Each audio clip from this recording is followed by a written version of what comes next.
भूल से भी इन तीन के प्रति आपके मन में अश्रद्धा भी नहीं आनी चाहिए। यानी एनी टाइम इनके मन में आप इनके प्रति आपके मन में श्रद्धा होनी चाहिए। अश्रद्धा आ जाएगी आपके अगर मन में, तो आप अपने जीवन में बहुत कुछ प्राप्त नहीं कर सकते हैं। हाँ, सही आप सुन पा रहे हैं। ये तीन ऐसे लोग हैं जिनके प्रति आपके मन में कभी भी अश्रद्धा नहीं होनी चाहिए, सदैव आपके मन में श्रद्धा होनी चाहिए। ठीक है, और इनके प्रति अगर आपके मन में श्रद्धा है तो आप अपने जीवन में वो सब कुछ प्राप्त कीजिएगा जो एक साधारण मनुष्य के सोच से भी अधिक होता है, इन तीन के प्रति। और ये हर मनुष्य का कर्तव्य है कि इन तीन के प्रति आपके मन में हमेशा श्रद्धा हो, कभी अश्रद्धा न हो।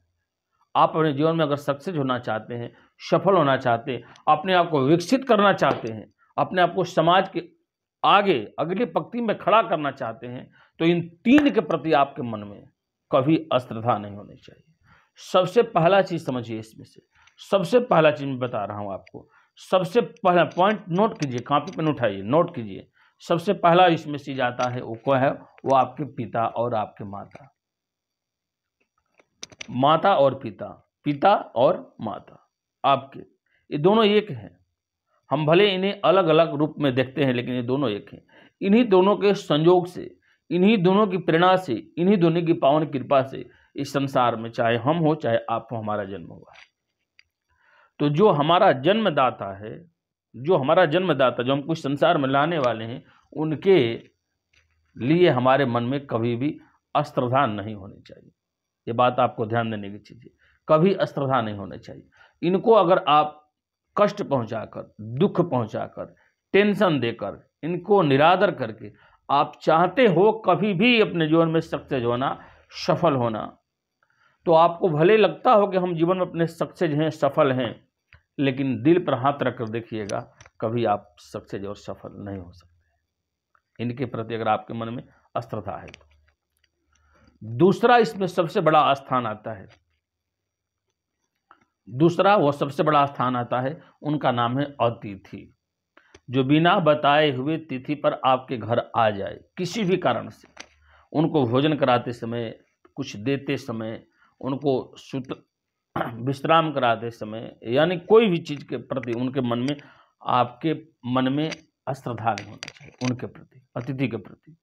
अतिथि कहते हैं देव के स्वरूप होते हैं, जिनका कोई तिथि नहीं वो होते हैं अतिथि।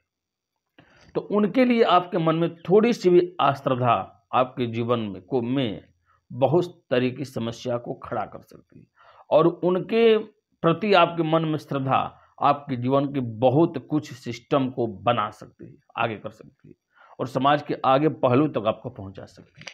इसलिए अतिथि के प्रति कभी मन में अश्रद्धा आपके नहीं होना चाहिए। और तीसरा और महत्वपूर्ण चीज होता है, वो मैं बता रहा हूं, उनका नाम है वृक्ष। हाँ, चाहे कोई भी वृक्ष हो, चाहे कैसा भी वृक्ष हो, किसी भी वृक्ष के प्रति आपके मन में अश्रद्धा नहीं होनी चाहिए। आपको परेशानी है तो आप उस वृक्ष से प्रार्थना करके उसको हटा सकते हैं, तोड़ सकते हैं, लेकिन ये नहीं कि आप किसी वृक्ष को नुकसान पहुंचाएं, किसी वृक्ष को उखाड़ कर फेंक दे, किसी वृक्ष को काटवा दे, किसी वृक्ष को तोड़ने का प्रयास करें, द्वेष भावना से भी तोड़ने का प्रयास करें ना। वृक्ष के प्रति भी आपके मन में अश्रद्धा नहीं होनी चाहिए। माता पिता, अतिथि और वृक्ष, इन तीनों के प्रति अगर आपके मन में श्रद्धा है, वृक्ष को कहते हैं स्पर्श करने से हमारे शरीर की जितनी भी कोशिकाएं हैं, जितनी भी नाड़ियां हैं, वो सब जागृत होने लगती है। कोई भी वृक्ष को आप प्रतिदिन स्पर्श करते हैं तो उसका जो सकारात्मक पुण्य होता है ना, वो आपको प्राप्त होता है। तो वृक्ष के प्रति भी आपके मन में अश्रद्धा नहीं होना चाहिए। इन तीनों के प्रति आप सच्चा मन से भाव दिखाकर अपने जीवन में सब कुछ प्राप्त कर सकते हैं, जो साधारण मनुष्य के सोच से बहुत अधिक होता है। किसी भी तरह की जानकारी और परामर्श के लिए जो सामने दिया गया नंबर है, यहाँ आप जाकर मुझसे संपर्क सकते हैं, और व्यक्तिगत रूप से मुझसे कोई परामर्श जानकारी के लिए आपको मेरा चार्ज पे देना पड़ेगा। हरिओम नारायण।